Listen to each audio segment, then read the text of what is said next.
거룩한 예배로 나오신 성도님들을 주님의 이름으로 환영합니다. 우리 주님은 자기를 찾는 자를 만나주시고 자기에게 오는 자를 돌보신다고 약속하셨습니다. 우리가 온전한 마음으로 예배할 때에 주님이 우리를 돌보시고 인도하실 줄 믿습니다. 함께 예배합니다. 하나님께 예배하는 사람은 영과 진리로 예배해야 합니다. 아멘.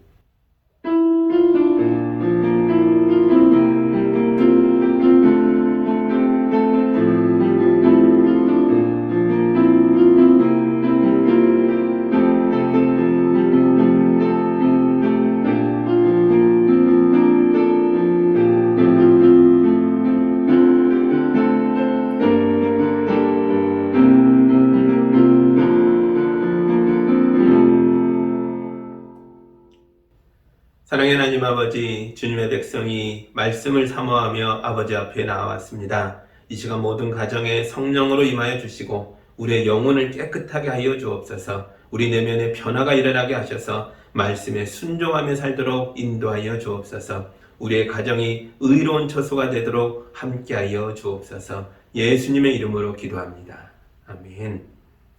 찬송가 17장 함께 찬양하겠습니다.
우리 한 주간의 삶을 되돌아보며 우리의 잘못됐던 것들, 고쳐야 할 것들, 우리가 아직도 버리지 못한 것들이 있다면 주님 앞에 고백하고 용서받는 기도를 함께 드리겠습니다.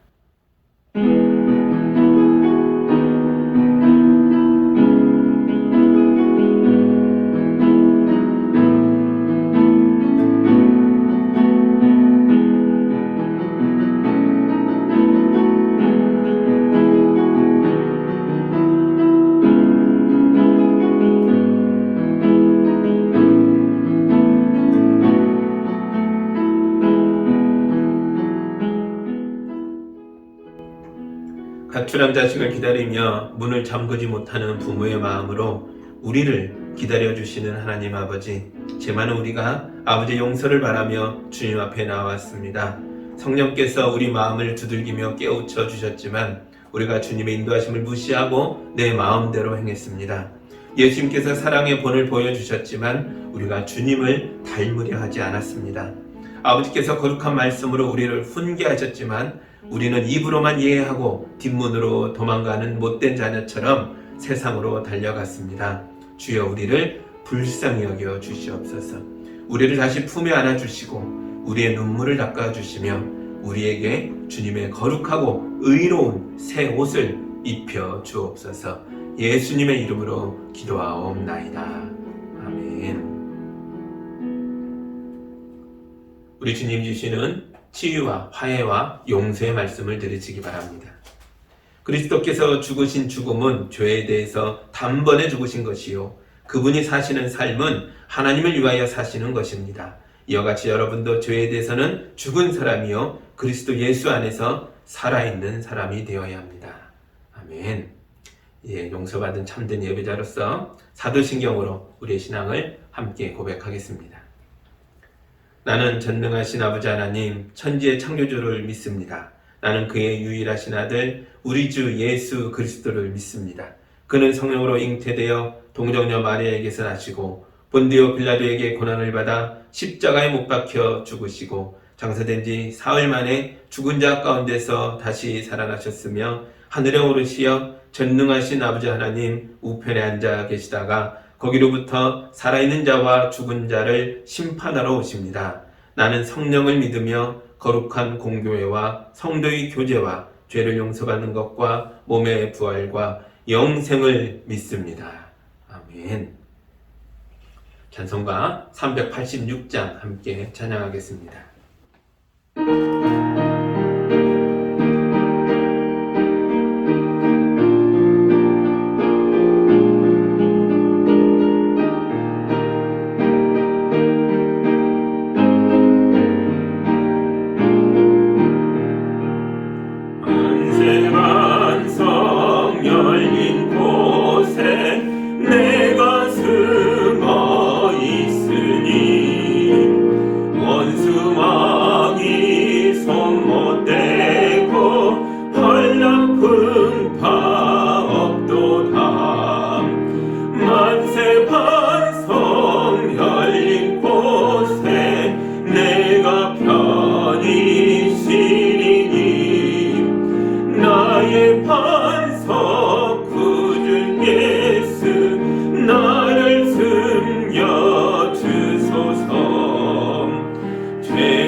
기도합니다.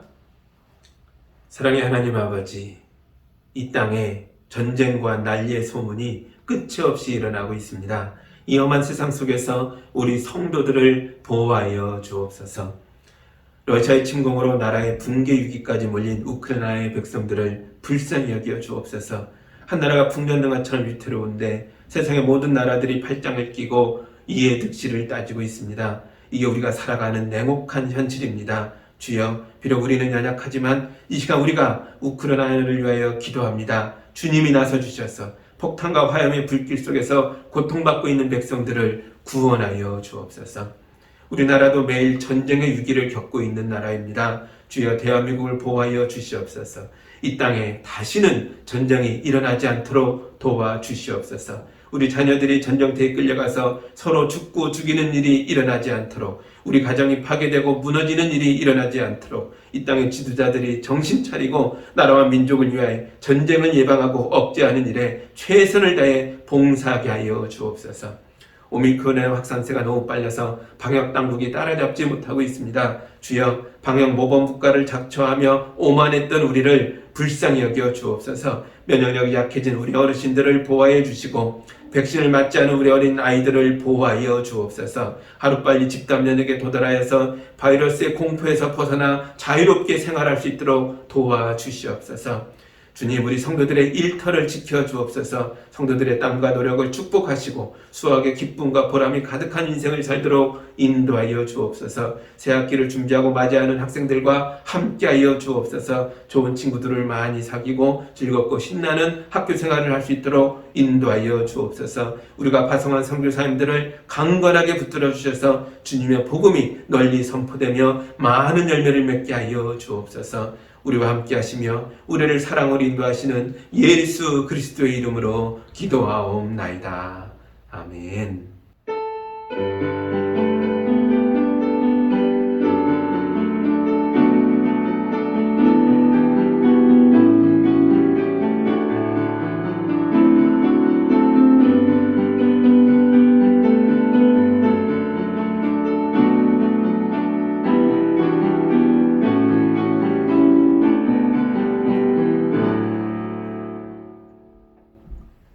우리에게 주시는 하나님의 말씀은 출애굽기 4장 1절에서 9절의 말씀입니다. 하나님의 말씀을 봉독할 때에 여러분도 함께 보시기 바랍니다.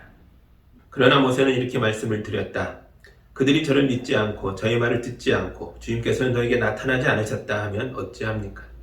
주님께서 그에게 물으셨다. 네가 손에 가지고 있는 것이 무엇이냐? 모세가 대답하였다. 지팡이입니다. 주님께서 말씀하셨다. 그것을 땅에 던져보아라. 모세가 지팡이를 땅에 던지니 그것이 뱀이 되었다. 모세가 그 앞에서 피하니 주님께서 모세에게 말씀하셨다. 너의 손을 내밀어서 그 꼬리를 잡아라. 모세가 손을 내밀어서 꼬리를 잡으니 그것이 그의 손에서 도로 지팡이가 되었다. 주님께서 말씀하셨다. 내가 이렇게 해서 이적을 보여주면 주 너희 조상의 하나님 곧 아브라함의 하나님, 이삭의 하나님, 야곱의 하나님이 너에게 나타난 것을 믿을 것이다. 주님께서 또 그에게 말씀하셨다. 너의 손을 품에 넣어보라. 그래서 모세가 손을 품에 넣었다가 꺼내어서 보니 그 손에 악성 피부병이 들어서 마치 흰 눈이 덮인 것 같았다. 주님께서 너의 손을 품에 다시 넣어보아라 하고 말씀하셨다. 그가 손을 다시 품에 넣었다가 꺼내어서 보니 손의 살이 본래대로 돌아와 있었다. 그들이 내가 하는 말도 믿지 않고 첫 번째 이적의 표징도 받아들이지 않더라도 두 번째 이적의 표징은 믿을 것이다. 그들이 두 이적도 믿지 않고 너의 말도 믿지 않으면 너는 나일강에서 물을 퍼다가 마른 땅에 부어라. 그러면 나일강에서 퍼온 물이 마른 땅에서 피가 될 것이다. 아멘. 제가 기도합니다. 사랑의 하나님 아버지, 세 번째까지 주님을 부인하며 주님의 요청에 응답하지 못하고 두려워하는 모세를 하나님께서 이런저런 모습으로 도와주시고 인도하는 걸 읽었습니다.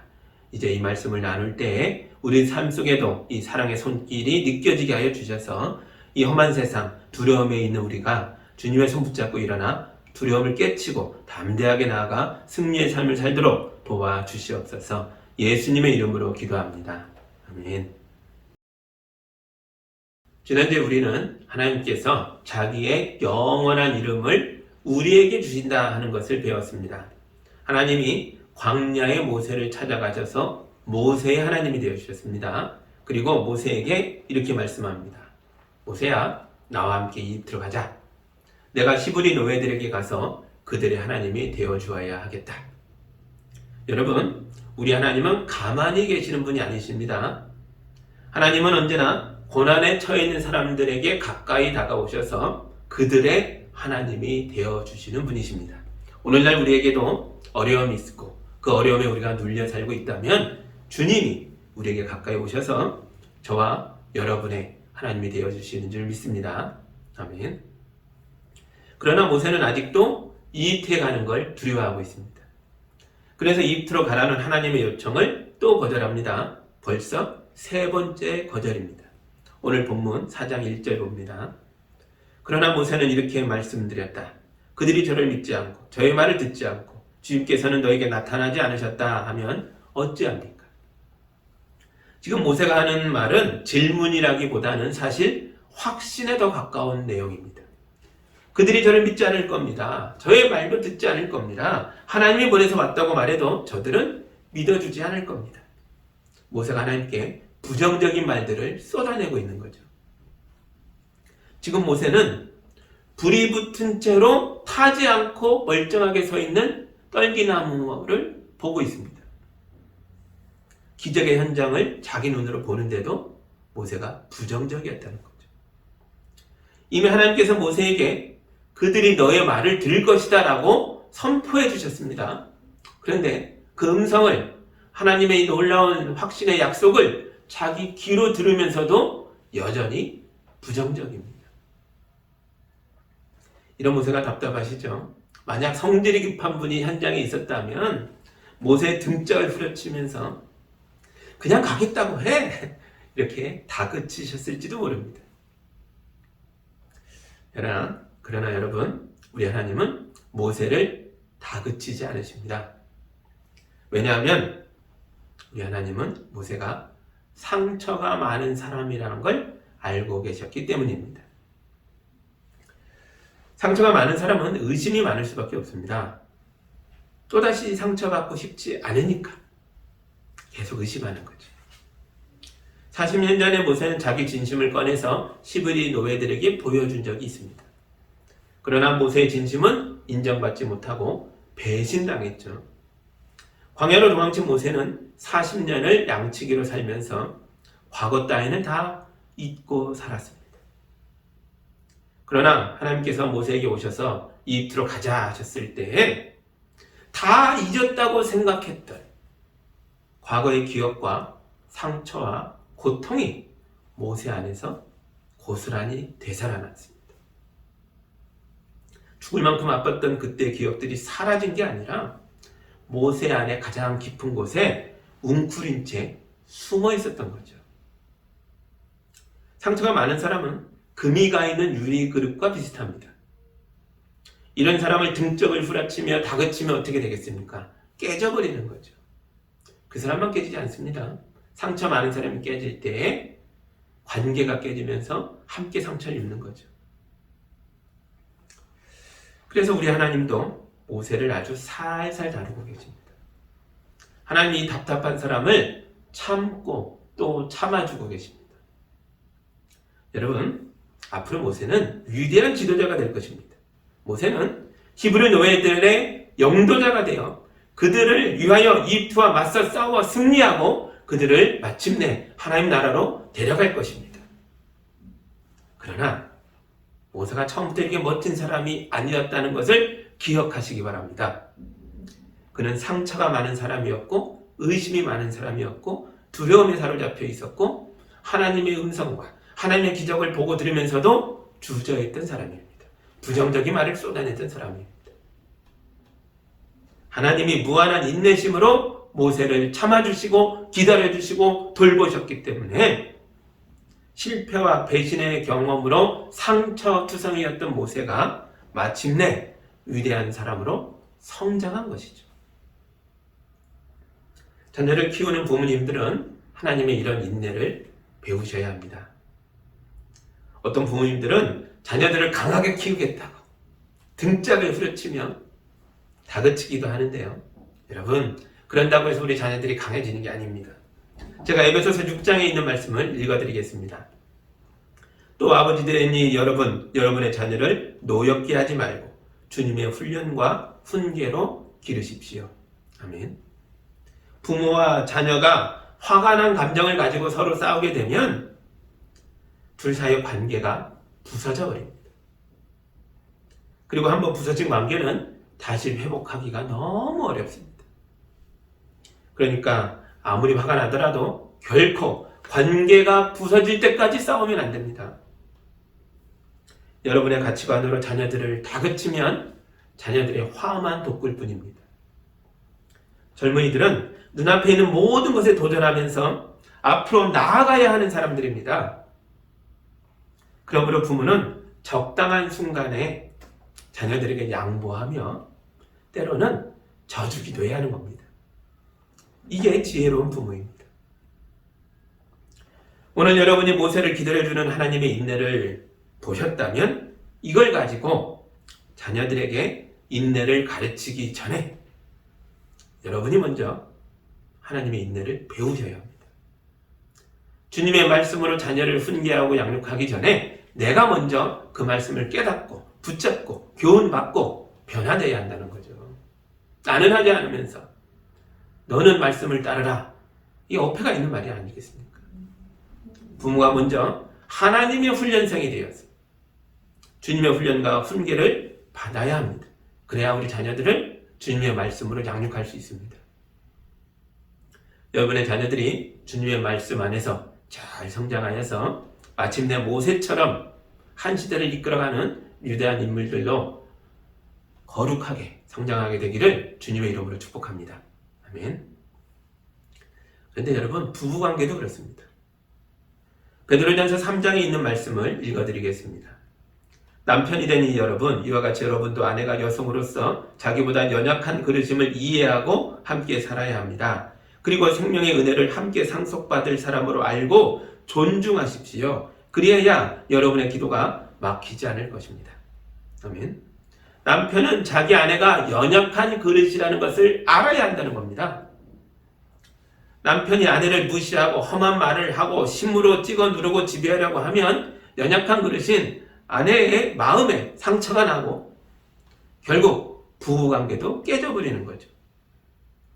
그런데 이건 반대로 말해도 마찬가지입니다. 사실 남편들도 연약한 그릇입니다. 아내의 돌봄이 없으면 금이 가고 부서지는 건 똑같습니다. 인간은 누구나 깨지기 쉽고 상처받기 쉬운 몸과 마음을 가지고 있다는 거죠. 그래서 고린도 후서에 보면 남녀노소 할 것 없이 그 누구나 우리 모두가 질그릇이다 라고 말하고 있습니다. 그러므로 여러분, 서로를 깨지기 쉬운 유리그릇처럼 조심스럽게 돌보셔야 한다는 거죠. 그래야 부부가 오래오래 함께 행복하게 살 수 있습니다. 그런데 어떤 사람들은 결혼하기 전부터 이미 마음에 큰 상처가 있는 채로 오기도 합니다. 모세처럼 말이죠. 모세도 상처투성이었죠. 석 달째 갈대상자에 담겨 버려진 아이 아닙니까? 그 아이는 태어날 때부터 모든 성장기간 내내 상처받을 일만 많았던 거죠. 이 모습으로 미디안 제사장의 딸과 결혼했습니다. 모세의 아내 십보라는 모세를 정말 많이 사랑했다는 것을 알 수 있습니다. 아주 헌신적으로 모세를 돌봤던 것 같습니다. 여기 본문에는 없지만 뒤에 그런 장면들을 볼 수 있습니다. 그런데 모세도 아내를 그렇게까지 사랑했는지는 잘 모르겠다는 거죠. 물론 양떼를 열심히 키워서 자기 가족을 부양한 건 맞지만 모세가 아내를 존중하며 아껴주는 남편이었는지는 확실하지가 않습니다.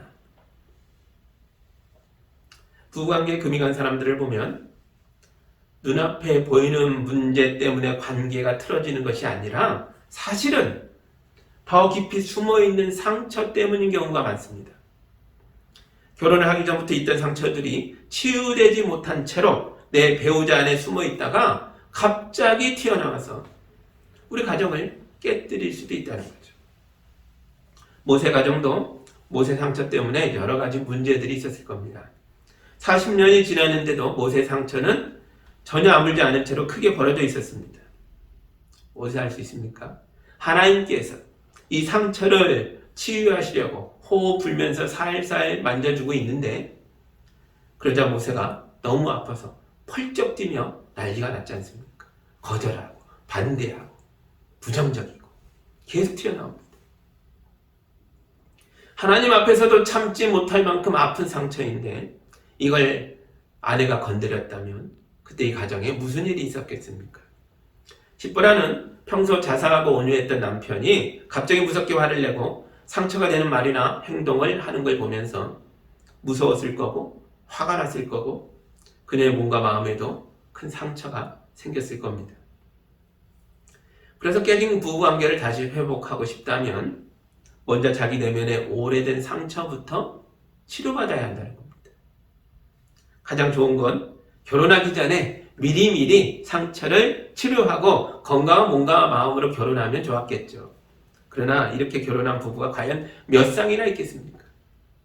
사실 우리 중에 상처가 없는 사람은 하나도 없다라고 말할 수 있을 만큼 우리 모두가 상처를 안고 살아가는 거죠. 겉보기에 멀쩡해 보여도 그 속을 들여다보면 그 누구나 아픈 기억 하나쯤은 다 가지고 있고 아물지 않은 상처 하나쯤은 안에 숨기고 있는 겁니다. 그래서 많은 사람들이 가장 안전해야 하는 가정에서조차 남몰래 아파하며 고통스러워하는 겁니다. 그러나 우리에게는 하나님이 계십니다. 하나님이 우리 문제를 다뤄주시면 우리는 이제부터라도 다시 건강해질 수 있고 더욱 성숙해질 수 있습니다. 금이 가 있고 깨진 관계라도 다시 더 돈독하게 회복할 수 있습니다. 부부관계도 부모와 자식 사이도 더 건강하게 더 단단하게 하나님의 말씀 가운데서 만들어갈 수 있습니다. 이제 하나님께서 자신감을 잃어버리고 아파하는 모세를 어떻게 도우셨는가를 보겠습니다. 2절입니다. 주님께서 그에게 물으셨다. 네가 손에 가지고 있는 것이 무엇이냐? 모세가 대답하였다. 지팡이입니다. 과거의 실패에 사로잡혀 있는 모세에게 하나님이 물어보신 건 지금 현재의 너의 손에 무엇이 있느냐 하는 것입니다. 모세야, 지금 너의 손에 가지고 있는 게 뭐냐? 모세가 자기 손을 내려다보니까 지팡이가 있습니다. 모세가 대답하죠. 하나님, 지금 제 손에 지팡이가 있습니다. 모세가 왜 지팡이를 들고 있는 겁니까? 왜냐하면 모세가 양치기이기 때문입니다. 모세는 이 지팡이를 들고 자기 양떼를 인도하며 살았습니다. 광야의 짐승들이 양을 잡아먹으려고 오면 이 지팡이를 들고 사나운 짐승들을 물리쳤습니다. 보잘것없는 볼품없는 나무 지팡이지만 지난 40년 동안 모세는 이 지팡이를 들고 현재의 모세가 될 때까지, 현재 모습이 뭐죠? 유능한 양치기 아닙니까? 이 모습이 될 때까지 열심히 살았다는 것을 이 지팡이가 증명해 보여주고 있습니다. 여러분, 이집트 왕도 지팡이를 들고 있습니다. 이집트 왕이 한 손에는 황금 지팡이를 들고 한 손에는 왕의 호를 들고 X자로 가슴에 이렇게 대고 있는 것을 영화나 사진을 통해 본 적이 있으실 겁니다. 40년 전에 모세가 이집트 혁명에 성공했더라면 아마 모세도 황금 지팡이를 들고 이러고 있었겠죠. 이게 모세가 꿈꿨던 자기 인생의 목표였습니다. 그런데 이제 황금 지팡이는 없어요. 40년 전을 생각할 때마다 그때 내가 이게 성공했더라면, 히브리 노예들이, 내 동족들이 나를 믿고 따라주기만 했더라면 나는 황금 지팡이를 들고 있을 텐데. 그 생각을 할 때마다 고통스럽고 아프죠. 배신의 고통이 밀려옵니다. 한때 황금 지팡이를 꿈꿨던 사람이기에 자기 손에 들고 있는 양치기 목자의 나무 지팡이가 얼마나 대단하고 소중한 것인지를 깨닫지 못한 채 고통받고 있다는 거죠. 그래서 하나님은 손에 들고 있는 지팡이를 포기하셨습니다.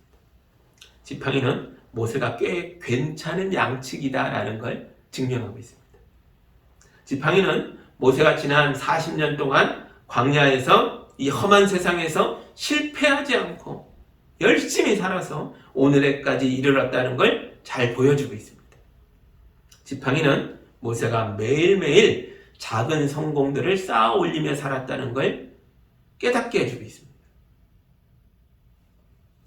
여러분 중에도 과거에 매여서 현재의 소중함을 놓치고 있는 분이 있지는 않으십니까? 여러분의 손을 내려다 보십시오. 무엇이 있습니까? 하나님은 과거의 여러분이 아니라 오늘의 여러분을 사랑하십니다. 하나님은 여러분의 오늘의 모습을 있는 그대로의 오늘의 현재의 나를 가지고도 얼마든지 위대한 일을 행하실 수 있습니다. 과거에 그 성공을 했어야 되는데, 과거에 그것을 내가 가졌어야 되는데, 그러지 못해서 인생이 망가졌다. 아닙니다. 하나님은 오늘의 나를 가지고도 얼마든지 행복하게 할 수 있고, 거룩하게 할 수 있고, 온전하게 할 수 있고, 위대한 일을 행하게 하실 수 있습니다. 그러므로 하나님의 은혜 안에서 오늘의 여러분의 모습을 긍정하시고 사랑하시기 바랍니다. 지금 모세는 양치기의 지팡이를 들고 있습니다. 이 지팡이를 가지고 황금 지팡이를 들고 있는 이집트의 왕에게 맞선다는 것은 말이 안 됩니다. 이건 정말 상식 밖의 이야기죠. 양치기 목동이 지팡이 들고 와서 황금 지팡이로 권세를 부리는 왕과 맞서 이기겠다. 자, 황당한 소리죠. 그러나 모세에게는 하나님이 함께하고 계십니다. 하나님은 모세에게 말씀하셨습니다. 너의 손에 들고 있는 지팡이를 땅에 던져보아라. 3절과 4절입니다.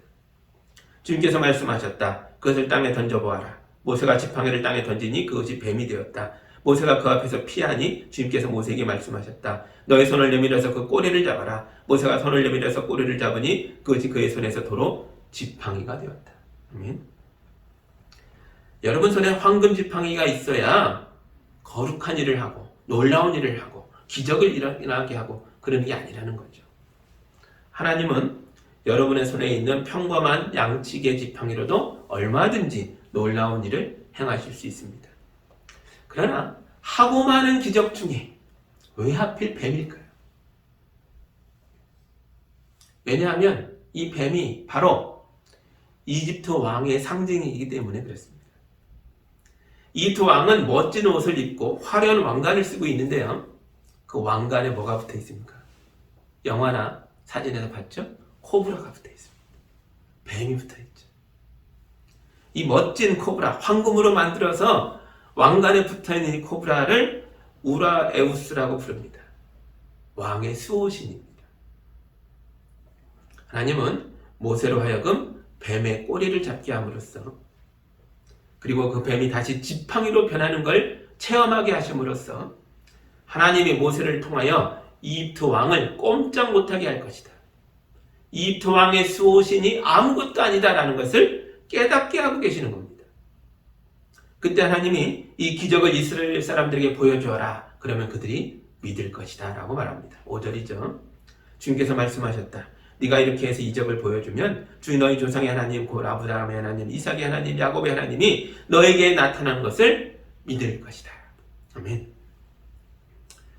지팡이가 뱀으로 변했다가 다시 지팡이로 변하는 기적은 모세의 부정적인 생각들을 씻어내주고 마음의 상처를 치료해주는 하나님의 은혜였습니다. 그리고 동시에 이 백성이 믿어주지 않으면 어떻게 합니까? 라고 물었던 모세의 부정적인 질문에 대한 하나님의 대답이기도 했습니다. 하나님은 무한한 인내심으로 우리를 참아주시면서 우리의 투정을 들어주시고 응답하십니다. 그러나 여전히 모세가 확신이 없어 보였습니다. 그래서 하나님께서 또 말씀하십니다. 모세야, 너의 손을 너의 품에 넣어봐라. 모세가 자기 품에 손을 넣었다 꺼내보니까 악성 피부병이 들어서 눈이 내린 것처럼 피부가 다 망가져 하였습니다. 하나님이 그 손을 다시 품에 넣어라 말씀하셨습니다. 모세가 다시 넣었다 빼니까 토로 깨끗해졌습니다. 그때 하나님 말씀하셨습니다. 모세야, 한 번으로 안 되면 이것도 보여줘라. 그러면 사람들이 너의 말을 믿을 것이다. 하나님은 모세가 자신감을 얻을 때까지 계속 격려하시고 능력을 불어넣어주고 계십니다. 그런데 이것도 이상하죠. 많은 기적 중에 왜 하필 악성 피부병일까요? 피부의 변형을 가지고 왜 하나님이 함께하고 있다는 걸 증명하고자 하시는 걸까요? 사실 이것도 이집트의 현실과 관계가 있습니다. 이집트는 왕이 죽으면 사실 왕만이 아니죠. 고관대작이 죽고 일반 평민도 따라합니다. 죽으면 뭘 만듭니까? 그 시체를 가지고 미이라를 만들죠. 방부 처리를 해서 미이라를 만듭니다. 그리고 그 시체를 피라미드나 어느 무덤이나 잘 보관하고 있으면 왕의 영혼이 이 시체를 통해서 계속 영생할 거라고 믿는다는 거죠. 이게 이집트의 사후 세계관입니다. 미라를 만들 때 어떻게 만드는지 아십니까? 썩지 않게 하려다 보니 이 피부가 썩지 않도록 소금물에 담궈둡니다. 소금 속에 쟁여놓죠. 물기가 다 빠져서 쫙 쪼그라듭니다. 악성 피부병에 걸린 것처럼 피부가 다 건조하게 메말라 쪼그라들죠. 근데 내부에서도 썩는 게 있지 않겠습니까? 그 뇌와 모든 내장들을 꺼내야 합니다. 너무 잔인한 얘기라 자세히 말씀 안 드리겠습니다. 속을 비워놓고 쪼그라든 피부와 뼈와 이 겉껍질을 가지고 모셔두는 거죠. 그러면 우리 영혼이 영생할 거라고 생각합니다. 이스라엘 사람들도 이런 이집트 신앙의 영향을 받고 살았습니다. 그걸 잘 보여주는 게 창세기에 나오는 이야기죠. 이집트에서 야곱이 죽었을 때와 그리고 요셉이 죽었을 때도 야곱의 몸과 요셉의 몸을 이집트식으로 방부 처리했다라는 기록이 나오고 있지 않습니까? 그러나 하나님은 모세의 손을 통해서 이런 이집트식의 거짓된 신앙을 깨뜨려주고 계십니다. 하나님이 보여주신 치유의 기적은 오직 하나님만이 생명의 주인이심을 보여주고 있는 것입니다. 피부가 변색되어 그것으로 뭘 이루는 것이 아니라는 거죠. 죽고 사는 건 하나님 손에 있습니다. 그래도 모세의 표정이 아직도 좋지 않았나 봅니다. 자신감 없고 부정적인 표정이 지워지지 않고 있습니다. 그래서 하나님이 세 번째 기적을 또 준비하셨습니다. 9절입니다. 그들이 이 두 이적도 믿지 않고 너의 말도 믿지 않으면 너는 나일강에서 물을 퍼다가 마른 땅에 부어라. 그러면 나일강에서 퍼온 물이 마른 땅에서 피가 될 것이다. 아멘. 그야말로 삼세판입니다. 하나님은 나일강을 피가 되게 하겠다라고 말씀하셨습니다. 왜 나일강입니까? 나일강은 이집트의 생명줄이기 때문에 그렇습니다. 이집트 사람들은 나일강을 통해서 농사를 짓고 왕래를 하며 경제를 발전시키고 나라를 수천 년의 이 굳건한 대제국을 나일강 덕분에 세워왔습니다. 그야말로 나일강이 이집트의 모든 것이라고 할 수 있습니다. 그런데 하나님께서 이집트의 생명줄인 나일강을 피로 물들게 하는 기적을 보이심으로써 이 나라를 심판할 것이다 라는 것을 미리 내다보게 하십니다. 지팡이가 된 뱀, 변색된 피부, 피로 물든 나일강, 이 세 번의 기적은 모두 이집트의 중심부를 향하고 있다는 거죠. 하나님은 왕의 숨으시는 뱀의 꼬리를 잡아 막대기가 되게 하셨습니다. 하나님은 이집트 종교의 핵심의 미이라가 얼마나 허망한 것인지를 보여주셨습니다. 참 생명의 주인이 누구인지를 증명하셨습니다. 그리고 마침내 이집트 그 자체라고 할 수 있는 나일강을 피로 물들게 하심으로써 이집트가 어떻게 심판받을지를 깨닫게 하십니다. 이집트에 살고 있는 사람이라면 이 세 가지 기적이 보여주고 있는 상징과 의미를 결코 모를 수가 없을 겁니다. 그래서 하나님은 이 세 가지 기적을 히브리 노예들에게 보여주면 그들이 믿을 것이다 라고 말씀하고 있는 것입니다. 하나님은 아무 기적이나 우리에게 행하는 것이 아닙니다. 우리에게 꼭 필요하기 때문에, 우리 삶에 그것이 있어야 하기 때문에, 우리 현실에 맞는 것이기 때문에 그 일을 하시는 것입니다. 사실 꼭 기적일 필요도 없습니다. 하나님이 이 순간 이 말씀을 주시는 것도 이 말씀이 우리 현실에 오늘 필요하기 때문입니다. 하나님이 어떤 누군가를 통해 우리 삶에 하나님의 손길을 보내주시는 것도 그 순간이 우리에게 꼭 필요한 순간이기 때문에 그렇습니다. 여러분이 그것을 잡으시면 되는 겁니다. 깨달으면 되는 겁니다. 모세의 출발이 늦어지는 이유가 뭡니까? 모세가 아직 확신이 없기 때문입니다. 그래서 하나님은 모세가 스스로에 대해서 확신을 가질 때까지 계속 모세를 살살 다뤄주시며 그의 상처를 어루만지며 그를 여러 말로 격려하시며 도와주고 계십니다. 하나님은 모세가 하나님의 손을 잡고 일어설 때까지 결코 모세를 잡고 있는 당신의 손을 놓지 않으실 것입니다. 이스라엘 자손도 마찬가지죠. 그들도 자기 자신에 대해서 자기 스스로의 정체성을 깨달아야 합니다. 이스라엘 백성의 정체성이 뭡니까? 우리는 하나님의 백성이다 하는 것입니다. 히브리 노예가 아닙니다. 이집트의 하층민이 아닙니다. 현실은 그렇다고 말할지라도 그것이 우리의 진짜 정체성이 아니라 우리는 하나님의 백성이라는 걸 깨달아야 한다는 거죠. 아브라함과 이삭과 야곱의 후손이다. 하나님의 믿음의 조상에 했던 약속이 오늘날 우리에게 임하고 있다. 자기 정체성을 깨닫고 확신을 가져야 삶의 변화가 일어나는 것이죠. 왜 출애굽이 늦어지겠습니까? 이 틀을 물리치고 출애굽을 해야 되는데 이 확신이 없으면 벗어날 수가 없는 겁니다. 만약 하나님 백성으로서 정체성을 갖지 못하면 출애굽은 계속 늦어질 수밖에 없습니다. 그래서 하나님께서 모세를 보내시는 겁니다. 모세가 이스라엘 백성에게 가서 해야 하는 일이 바로 이것입니다. 이제부터 모세가 하나님의 손길이 되어 주어야 합니다. 하나님이 내 인생을 붙잡고 내 손을 놓지 않으셨던 것처럼 이제 모세가 가서 비록 내 손으로 이 백성을 붙잡지만 하나님의 손길이 되어 붙잡아야 합니다. 모세가 자기 지팡이를 내밀었지만 하나님의 손길이 함께하는 지팡이가 되어야 합니다. 그때 기적이 일어나는 거죠. 여러분의 손에 무엇이 있습니까? 모세의 손에는 양치기의 지팡이가 있었습니다. 하나님께서 이 보잘것없는 양치기의 지팡이와 함께 하시니까 모세가요 이 지팡이를 들고 홍해도 갈렸습니다. 바다가 쪼개졌습니다. 여러분은 하나님의 백성이라는 확신을 가지고 살아가십니까? 그렇다면 여러분의 손에 무엇을 잡고 있든지 세상의 시각으로는 보잘것없는 것이라 할지라도 하나님의 손이 함께하면 이 작고 연약한 것을 통해 우리는 하나님의 일을, 위대한 일을 행하게 될 것입니다. 죽고 사는 것이 하나님 손에 있는 것처럼 우리가 이 작은 것을 사용할 때에 생명이 살아나는 걸 보게 될 것입니다. 우리가 작은 입술로 작은 고백으로 복음을 전했는데 놀랍게도 그 사람이 변화되며 새로워지는 것을 보게 될 것입니다. 마침내 하나님의 군대가 일어나는 것을 보게 될 것입니다.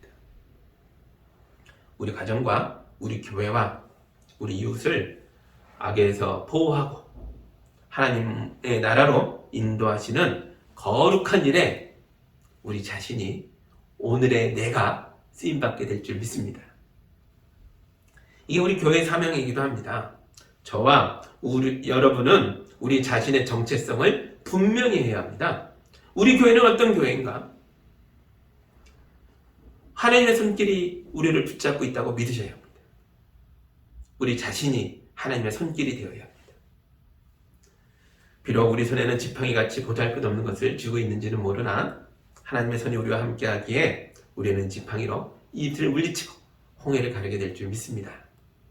하나님의 손길에 붙잡혀 날마다 승리하며 위대한 일을 행하며 생명을 구원하며 살아가는 예수양교회 성도들이 다 되시기를 주님의 이름으로 축복합니다. 아멘. 우리 함께 기도합니다.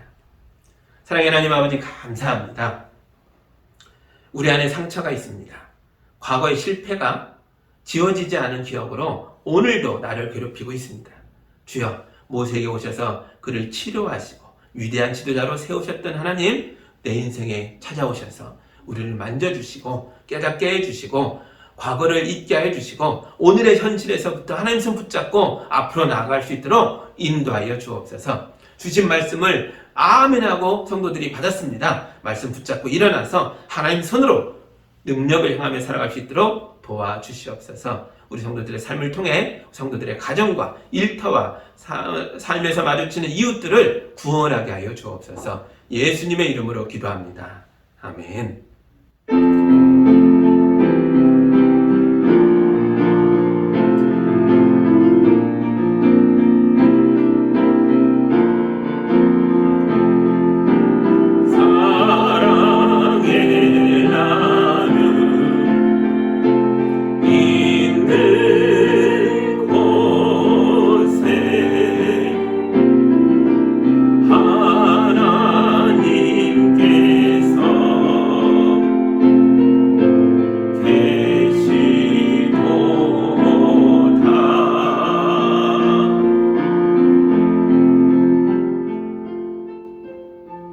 하나님 아버지, 우리 성도들이 삶을 통해 거둔 열매를 거룩하게 구별하여 주님께 올려드렸습니다.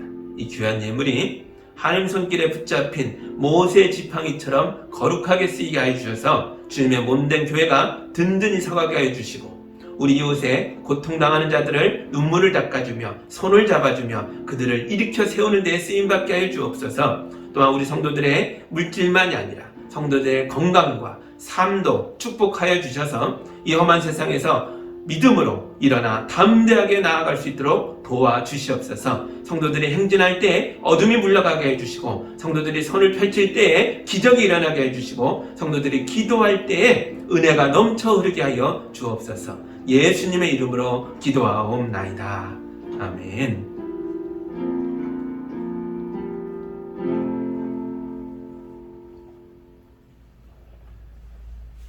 할렐루야. 다음 주일은 우리 교회 창립주일 기념 예배로 드리게 됩니다. 우리 교회가 벌써 16주년을 맞이하였습니다. 참 험난한 세월을 지나왔다 할 수도 있는데 그 모든 시간 동안 주님이 붙잡아 주시고 보호하시고 인도하여 주셨습니다. 이제 오늘 새 출발하는 마음으로 우리가 일어날 때에 주님께서 우리의 또 다른 16년, 또 다른 세월들을 믿음 가운데 인도해 주실 줄 믿습니다. 교회 생일과 함께 많은 은혜를 누리시는 우리 성도들이 다 되기를 주님의 이름으로 축복합니다. 아멘. 이제 우리 주가 일하시네 힘차게 부르고 우리도 우리의 삶으로 담대하게 나아가겠습니다.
이제는 우리 주 예수 그리스도의 은혜와 우리 하나님의 크고 놀라우신 사랑과 성령님의 돌보심이 주님의 말씀에 아멘하며 나를 붙들고 끝까지 놓지 않는 하나님의 손길에 의지하여 일어나 담대하게 내 인생을 긍정하고 가정과 이웃을 돌보며 나아가는 성도들 위해 이제로부터 영까지 함께하기를 간절히 축원하옵나이다. 아멘.